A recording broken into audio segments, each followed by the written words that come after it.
నాకు బాగుంది, మీరెవరు ఇక్కడ రావద్దు, మీరు వచ్చి ఇబ్బంది పెట్టద్దు, నాకు బాగుంది, చాలా బాగుంది, హాస్పిటల్ యాజమాని బాగా చూసుకుంటున్నాడు, మీరు వచ్చి నన్ను ఇబ్బంది పెట్టాలి సార్.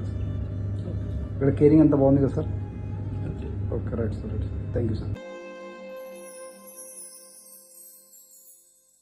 100 స్పీడ్లో వెళ్తున్న వ్యాను 3 పల్టీలు కొట్టింది.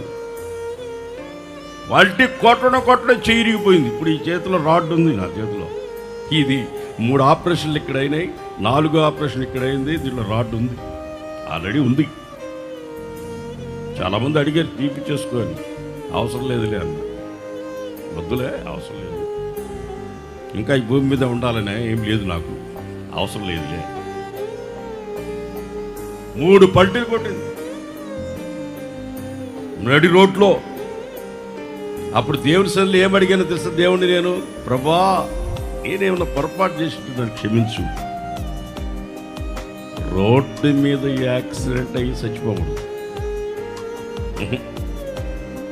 నేను ఇల్లు వదిలిపెట్టి వచ్చి ఇప్పటికి 31 సంవత్సరం అయింది.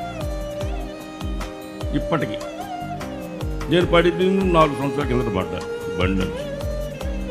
అప్పుడు దేవుని సన్నిధిలో ఏమడిగాను తెలుసా? ప్రభా ఇంత సేవ చేసి దిక్కులేని సాగు రోడ్డు మీద సాగకూడదు, సమర్పించుకొని నీ సన్నిధికి వచ్చిన్నా, నీ ముఖం తప్ప నాకు ఇంకేం తెలియదు. తల్లిదండ్రులు కుటుంబాన్ని విడిచిపెట్టి నీ దగ్గరికి వచ్చిన, దైవ సేవకులు నడిపింపుని బట్టి నడుస్తూ ఉన్నా, యాక్సిడెంట్ అయి రోడ్డు మీద పడి చనిపోకూడదు ప్రభా.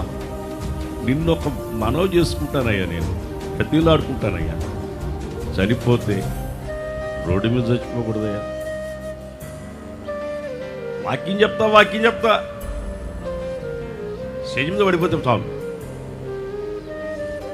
పాట పాడతా గుండె ఆగిపోయినా చాలు.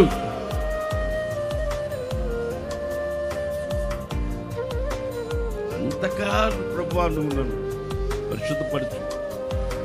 దేవుని మందిరం నీడలో ప్రాణం పెట్టించాలి, నీడలో ప్రాణం పెట్టించాలి. రోడ్డు మీద దిక్కులేని సాగు దేవుని సన్నిధిలో